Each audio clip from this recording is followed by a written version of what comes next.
भाइयों एवं बहनों, जहां एक तरफ इजराइल और ईरान में भीषण युद्ध छिड़ा हुआ है, उसमें अमेरिका की एंट्री हो चुकी है और अमेरिका ने ईरान के परमाणु संयंत्रों पर लगातार बमबारी किया है और वहां पर अब तीसरा विश्व युद्ध का एक अलग ही मैदान तैयार होता हुआ दिख रहा है।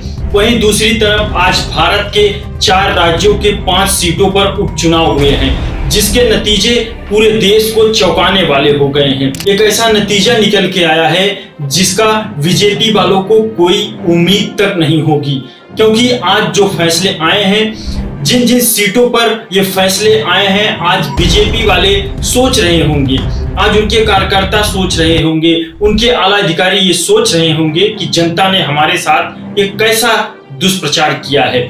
लेकिन जनता ने अपने लगता है इस बार बहुत परखते और जांचते हुए अपने अधिकारों का प्रयोग किया है। आपको बता दें कि ये जो उपचुनाव हुआ है वो गुजरात, पश्चिम बंगाल, केरल और पंजाब में हुआ है। ये चुनाव बताता है कि आप कितने भी ऊंचे पद पर हो जाएं, आपकी कितनी भी बड़ी आबादी और कितनी भी बड़ी आपकी वोट बैंक और संख्या बन जाए, लेकिन अगर आप जनता के हित में फैसले नहीं लेंगे तो जनता उसका जवाब जरूर देगी, जो इस चुनाव में जनता ने भरपूर रूप से दिया है। और इंडिया गठबंधन को भी लग रहा होगा कि हमने कुछ चमत्कार तो किया है।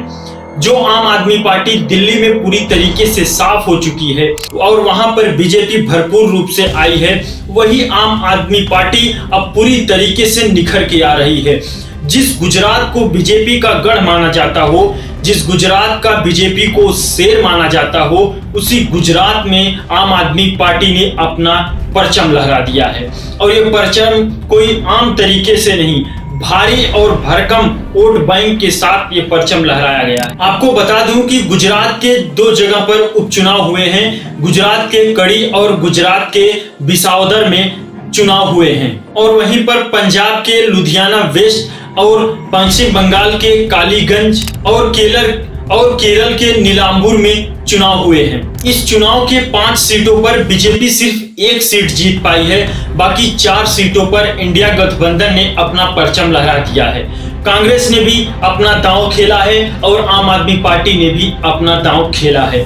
बीजेपी वहीं अब पूरी तरीके से ध्वस्त दिखाई दे रही है। क्या इसके पीछे बीजेपी कार्यकर्ता का कम लगन है, या फिर बीजेपी के तरफ से कोई अधिक तानाशाही है, या फिर कोई और बात है, ये देखने की बात है। लेकिन अभी जो फैसले आए हैं वो पूरी तरीके से लोगों को चौंका रहे हैं। बीजेपी को चाहने वाले को तो एक तरीके से पूरा झटका लग चुका है, लेकिन हमें किसी भी तरीके से परेशान होने की जरूरत नहीं है, क्योंकि हमें छोटी छोटी गलतियों से सीखने की जरूरत है, जो बीजेपी के ऊपर बेहद ही सटीक बैठता है। चलिए आपको बताते हैं कि कौन कौन सीट किसने जीता और कितने भारी अंतर से उन्होंने जीत हासिल किया। गुजरात के कड़ी से बीजेपी के राजेंद्र कुमार राजू भाई चावड़ा ने 39,473 वोटों से जीत हासिल किया है। उन्होंने कांग्रेस के रमेश भाई चावड़ा को हरा दिया है। वहीं गुजरात के विसावदर से आम आदमी पार्टी के गोपाल इटालिया ने 17,552 वोटों से जीत दर्ज किया है। वहीं पर पंजाब के लुधियाना वेस्ट से आम आदमी पार्टी के संजीव अरोहा ने 10,637 वोटों से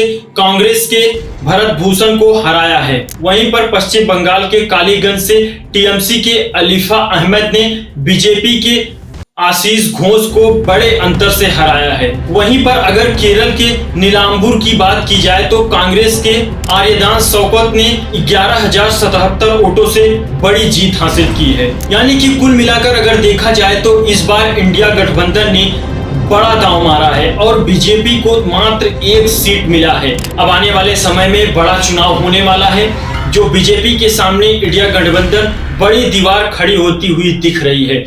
यानी कि इस बार 5 सीटों में से बीजेपी को मात्र 1 सीट पर जीत हासिल हुई और बाकी 4 सीटों पर इंडिया गठबंधन ने अपना दांव खेल दिया है, जिसमें से आम आदमी पार्टी के 2 सीटों पर चुनाव जीतने को लेकर बड़ी बहस शुरू हो गई है। माना जा रहा है कि अब अरविंद केजरीवाल विधानसभा तक पहुंच सकते हैं लुधियाना के सीट से। लेकिन ये फैसले अब ये बताते हैं और ये दिखाते हैं कि जनता के मूड अब किसी भी तरीके से कभी भी बदल सकता है और जनता अपने फायदे और नुकसान को देखते हुए अपने वोटों का इस्तेमाल करती है।